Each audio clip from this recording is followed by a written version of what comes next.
Welcome again to Cancer. Dudici here from astrology.com.au. It's April 2021 and take a look at your horoscope this month and let's see what the animation brings up here. You see these two planets, well, Sun's not a planet, but the planet Venus is still in close proximity to the Sun, which is causing it to burn up. That's called combustion. There on the 3rd, you see it slightly fortifying influence and a strong contact between your ruling planet and these two planets. Perhaps you're trying to stitch together something that's falling apart there.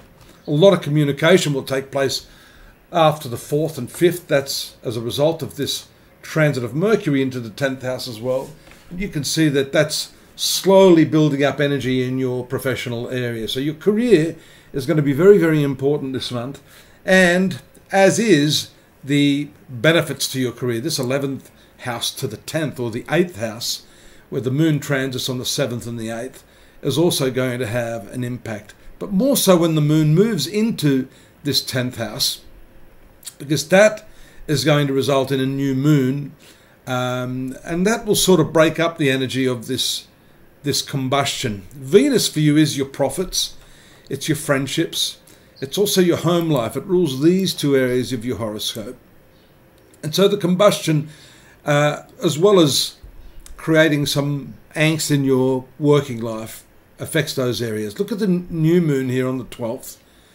That's where you're starting to really rethink things in your professional arena. And that new moon hits that conjunction of Uranus on the 14th to stimulate new ideas and possibly new desires and new directions in your life.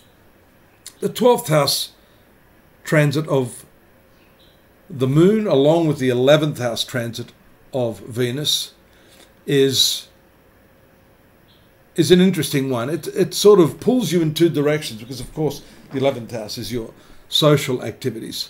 12th house is your dynamic behind the scenes activities. You notice there the conjunction of Moon and Mars. That's called Chandra Mangala Yoga. That excites your emotions, but you're probably going to keep that under wraps, even if you're a little upset with someone. 12th house is that hidden area of the horoscope. These planets are moving very, very quickly. So all of that energy we saw in the first 10 or 15 days of the month, here in the career area, shifts considerably there, as you can see, by the 21st, when we have the movement of the Sun into Taurus. So that's a shift, a distinct shift from your profession to your social activities. It's also nice to know that Venus seems sufficiently far away from the Sun to reduce the impact of those sunbeams on it. You know, the combustion can also relate to the ill health of someone that you know. The 4th house is your mother, and the 11th house is your friendships or elder siblings. So while that combustion was on, that would tell us clearly that there may be some problems with the health of those people in question. Let's keep our eye on the Sun, because the Sun is a faster moving body than Venus. And so although the distance between these two planets is widening and should create less of a problem, the Sun, technically speaking, should catch up. It's a bit of a daisy chain effect here. You see 4, 10, 10, 11. The Sun is still carrying its energy across to this Venus planet. 4th house, moon, brings your attention to the family affairs. There's a nice aspect to Jupiter on the 26th. That's lucky and relates to home affairs, banking, those sorts of things. Notice also the tight aspects there on the 28th. That's not easy. Squares to Saturn, oppositions to the Sun. That's the full moon taking place there, 27, 28. It'll be pretty bright. And that shows a distinct focus there in the area of your children and your creativity. Towards the end of the month, the 30th, we finish the month with the moon in that 6th house. The 6th house has again to do with your work, but it seems as if this may have more to do with co-workers rather than your actual professional aspirations as such. although that can be obstructive, right? If people are in your road and they're giving you a hard time. In any case, the moon transiting here shows more a focus on the day-to-day activities and the interactions you have with those people around you.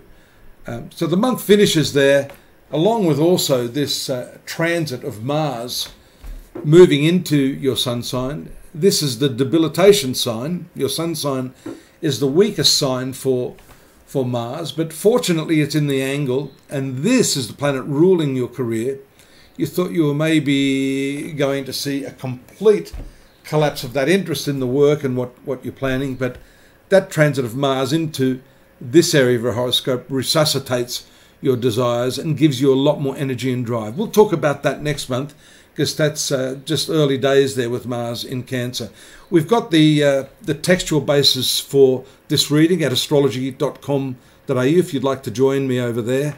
We've got the daily, the weekly and the yearly readings to act as an adjunct to this. And by all means, drop me a line if you're curious about any technical aspect of the work that I'm doing. And naturally, you should subscribe. I'll see you next month. Take care. Good luck. Bye-bye.